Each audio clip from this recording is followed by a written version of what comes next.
Hi, it's Shania. I just want to jump on here and have a conversation with you guys.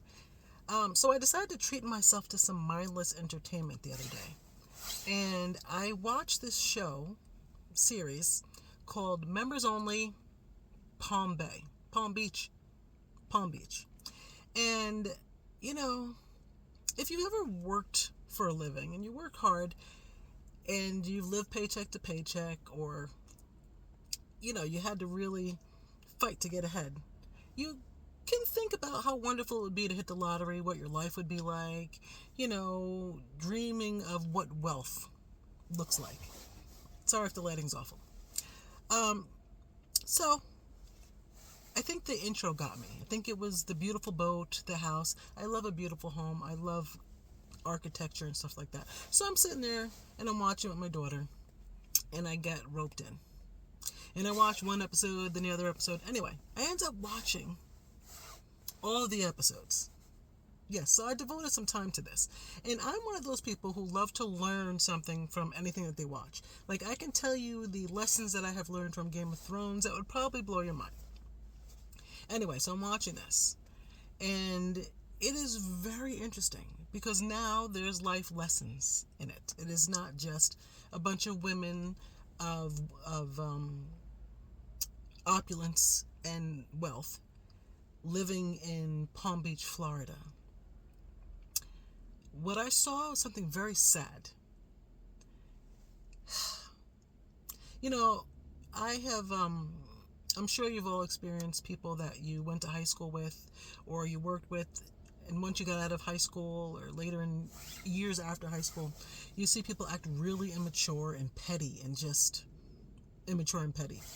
I call that going to 13th grade, like you with a group of people and they act like they're still in high school. So the illusion of wealth is that life is grand. You have so much freedom. I'm going to use that word freedom strongly. That you have so much freedom to just be be yourself. Like in my office, people think, oh, if we hit the lottery, we're going to be like, screw you, I'm out. I can do whatever I want, who cares, kind of thing. Like you have this freedom to just be yourself. You don't have to answer to anybody because you don't need anybody to help you pay your bills. I watch these women and I have so much sympathy for them. They are so not free. I watch these women be so catty and so petty and shape their whole identity for the sole purpose of being accepted. It's who you're connected to, what country club you can get in, which events you get invited to, who has the best house, which zip code do you live in, what side of the water do you live on, Palm Beach or West Palm Beach, how you speak, what you wore to a party. It's all critiqued and criticized. And then they talk about each other behind their backs constantly, like kicking each other's back in. I'm like, where's the girl code here? Like, no girl code, no lift each other up. And even with I'm going to say illusion again, with the illusion of that they're helping each other or lifting each other up, they are belittling who the other person is, and they expect them to conform. Freedom and conformity are two polar opposites. So the idea that you have all this wealth, that you can travel, you can do all these things, but you have to conform to a standard of what people think you should be and how you should show up and how you should dress with your flowers and what kind of plastic surgery you have and the Botox.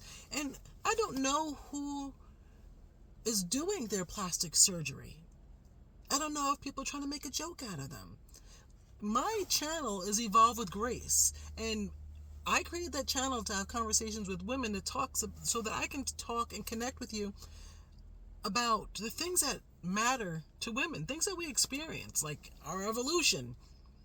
I mean, ladies, the truth of the matter is that your 21-year-old self and your 51-year-old self are two totally different people. And there's a huge evolution that happens between that time.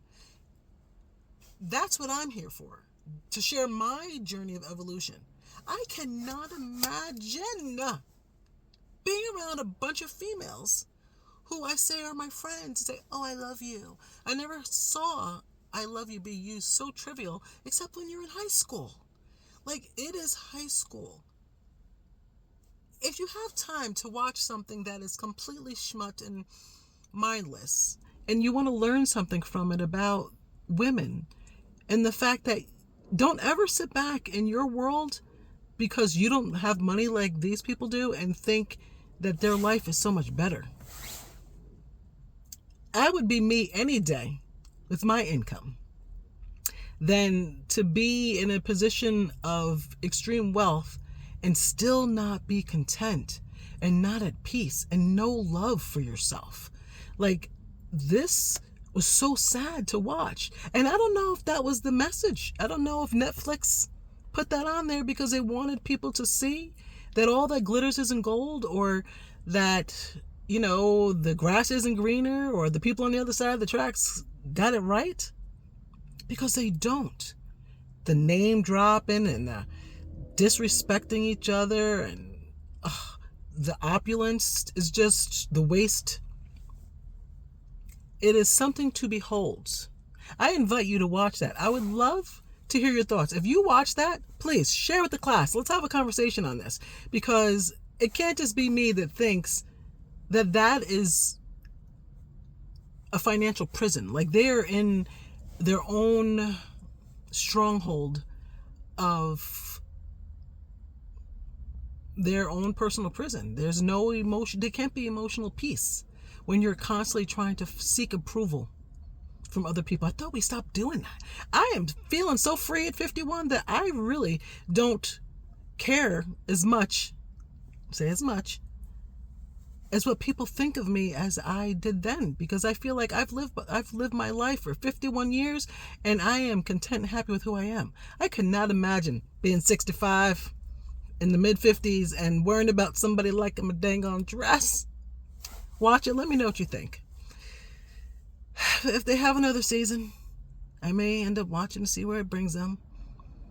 But good Lord, ladies, if you by some chance see my video, go back and watch yourself. I'm hoping for the best. You guys have an amazing day.